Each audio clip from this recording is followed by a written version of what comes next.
Shalom, perkenalkan nama saya Betty Astuti Aloniselan, NIM 01-2019-0226. Saya menggunakan strategi pembelajaran inquiry. Anak-anak, Shalom Ibu. Kabar baik? Baik Ibu. Baik, terima kasih. Ini pembelajaran kita pada hari ini akan dimulai. Namun sebelum itu kita harus meminta pimpinan Tuhan di dalam doa. Nah, di sini Ibu mau minta kesediaan satu orang untuk pimpin kita dalam doa sebelum memulai pembelajaran. Siapa yang mau? Saya Ibu. Oke, baik. Silahkan di tempat saja. Baik, sebelum kita belajar, mari kita menghadap Tuhan dalam doa. Mari kita berdoa.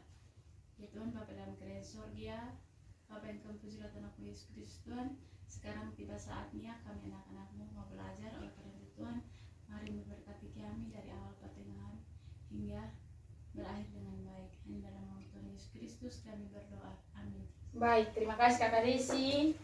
Ini pembelajaran kita hari ini tentang kontekstualisasi dalam misi seperti yang sudah dijanjikan minggu lalu. Nah, di sini kontekstualisasi dalam misi itu berbicara tentang ini setiap konteks yang ketika misalnya begini, ketika kita mau memberitakan Injil di suatu tempat, misalnya di pasar, kita harus menggunakan konteks yang di pasar. Kita harus menggunakan bahasa-bahasa yang di pasar. Kita tidak bisa menggunakan bahasa-bahasa yang baku seperti di sekolah, di kantor atau lain sebagainya. Kita harus menggunakan ini bahasa-bahasa yang ada di pasar. Itu berkaitan dengan konteks. Nah, misalnya pemberitaan pemberitaan ini Injil di kampung-kampung, di masyarakat-masyarakat pedesaan yang kehidupan keseharian mereka itu hanya di kebun, dan rumah. Kita harus menggunakan bahasa-bahasa yang ini mampu mereka mengerti. Jadi misalnya kita memimpin sekolah minggu di anak-anak SD atau anak-anak kecil, kita harus menggunakan bahasa-bahasa yang mereka pahami. Ketika kita pergi ke pasar, memberitakan Injil di pasar, kita harus menggunakan bahasa-bahasa yang di sana juga supaya mereka dapat paham. Kalau kita menggunakan bahasa-bahasa yang baku seperti di sekolah dan lain sebagainya, tentu mereka tidak akan paham. Nah, begitu juga dengan materi kita pada hari ini yang berkaitan dengan kontekstualisasi dalam misi. Nah, di sini misalnya kita pergi melakukan pelayanan di suatu tempat, di misalnya kayak sasarannya itu di anak-anak sekolah, tentu kita harus menggunakan bahasa-bahasa yang baku karena itu adalah kaum intelektualitas. Nah, di sini berkaitan dengan misi, tentu kita berbicara tentang misi yang kita jalani maupun dengan misi yang sudah Tuhan Allah jalani, yang sudah Tuhan Allah lakukan. Nah, minggu lalu itu kita sudah berbicara tentang kontekstualisasi yang Allah lakukan maupun yang Roh Kudus lakukan. Nah, sekarang kita berbicara tentang tentang misi yang kita lakukan. Nah, di sini saya mau tanya kepada anak-anak sekalian. Nah, misi anak-anak di sini itu apa di dunia ini untuk akhirat itu? Mulai dari Eda. Masuk surga.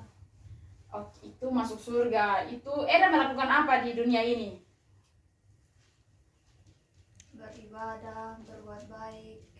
Oke, kalau menurut Eda, beribadah, berbuat baik, tentu itu adalah misi Eda untuk masuk surga. Eda yakin? Yakin. Yakin. Kalau misalnya begini, saya tanya balik. Kalau dokter-dokter yang biasa melayani pasien, itu kan mereka melakukan perbuatan baik. Tentu ini kalau menurut perspektif Eda seperti itu, jawaban Eda seperti itu, tentu mereka dokter-dokter pasti masuk surga. Eda yakin? Yakin. Eda yakin Eda sudah melihat mereka di surga, ada di surga? Belum. Nah, itu belum tepat. Nah, coba Desi, menurut Desi apa misi Desi, apa yang Desi lakukan di sini, dan ini apa yang Desi lakukan itu tujuannya apa? Masuk surga. Itu tujuannya Desi yang Desi lakukan selama ini ketika ada di dunia. Nah, apa yang Desi lakukan di dunia ini? Berbuat baik, saling mengasihi sesama. Nah, dari perbuatan baik yang Desi lakukan, Desi percaya bahwa itu akan masuk surga. Apakah ada tertulis dalam Alkitab kalau syarat untuk masuk surga adalah melakukan perbuatan baik? Tidak kan? Itu bukan jawaban yang tepat. Nah, coba kita pindah ke ini Yefsi. Kalau menurut Desi apa yang Desi apa yang Desi lakukan di dunia ini dan tujuannya apa begitu?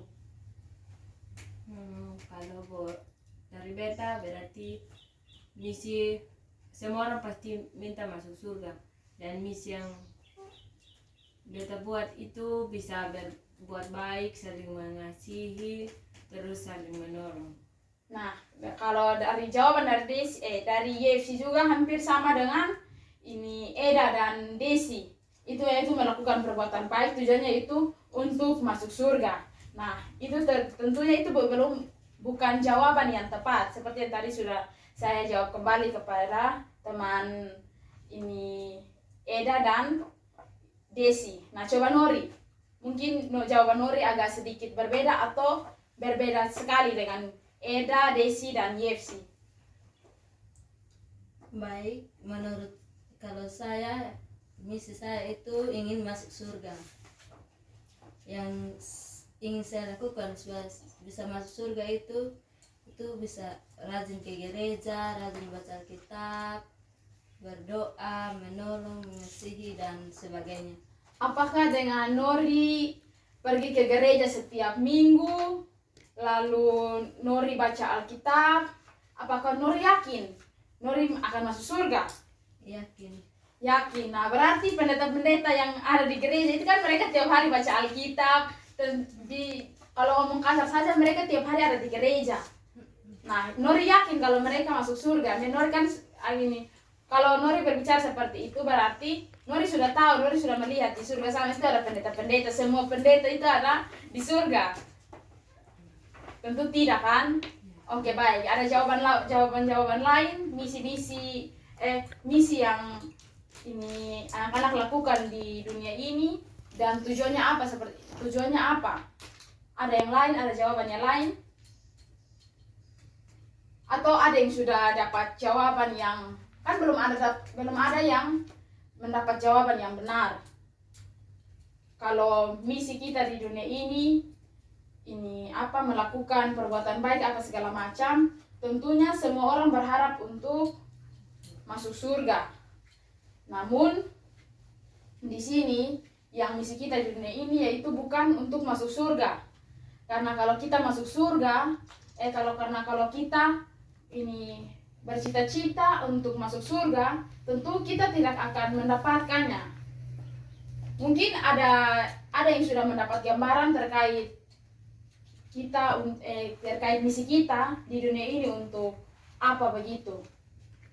Kalau misalnya, nah sekarang saya tanya kembali kepada anak-anak sekalian, orang yang masuk surga tuh itu dia punya syarat apa? Siapa yang bisa jawab? Coba jawab saja, jangan takut salah atau apa begitu. Coba jawab saja menurut perspektif atau pemahamannya dari anak-anak begitu. Eda Beriman kepada Tuhan. Eda yakin beriman kepada Tuhan akan masuk surga. Yakin dengan iman tetap pasti masuk surga. Ini kalau pendeta-pendeta dong itu pasti mereka beriman. Tapi itu belum 100% mereka dapat masuk surga.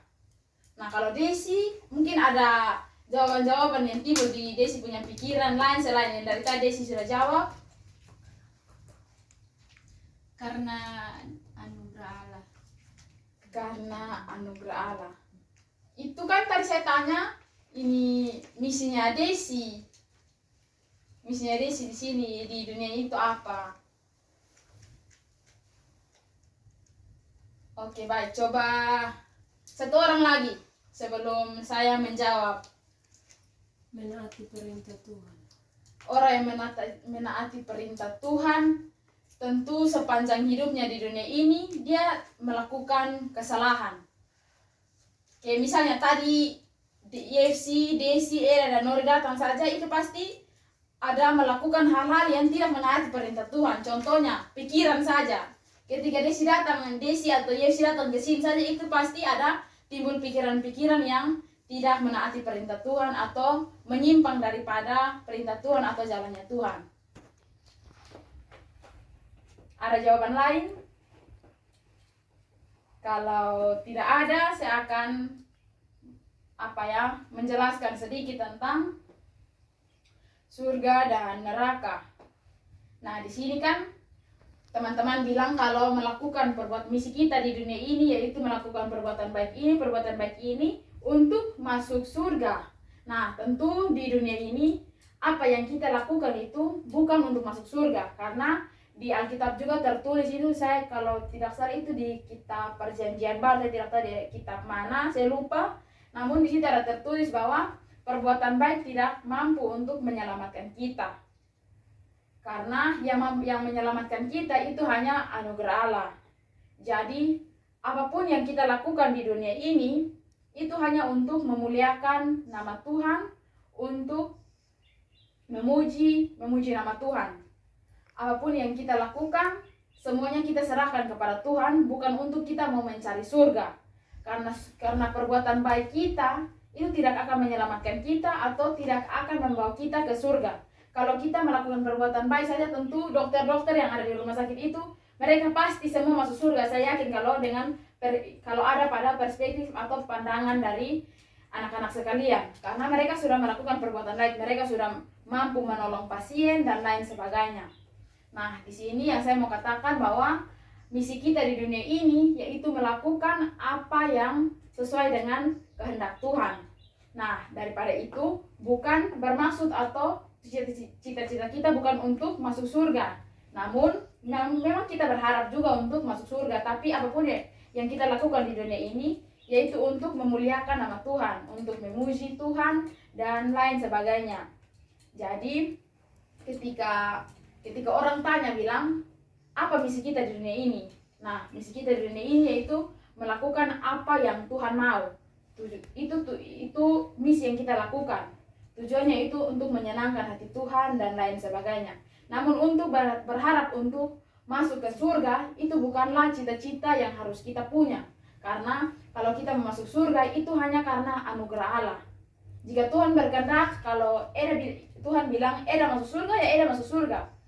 Tuhan tidak melihat kita tidak punya kemampuan atau pandangan yang seperti Tuhan begitu. Bilang dan ini melakukan jahat ini, tapi kenapa dia masuk surga? Itu kan kita tidak tahu sampai situ. Tentu tugas kita di dunia ini, misi kita di dunia ini hanya melakukan apa yang Tuhan mau. Nah, begitu ya teman-teman, supaya kita jangan keliru atau salah dalam menjalankan misi kita di dunia ini. Teman-teman paham ini, teman-teman atau anak-anak paham? Sudah paham kan? Atau masih ada yang keliru, boleh ditanyakan. Oke, baik. Paham, semua bilang paham dan pas.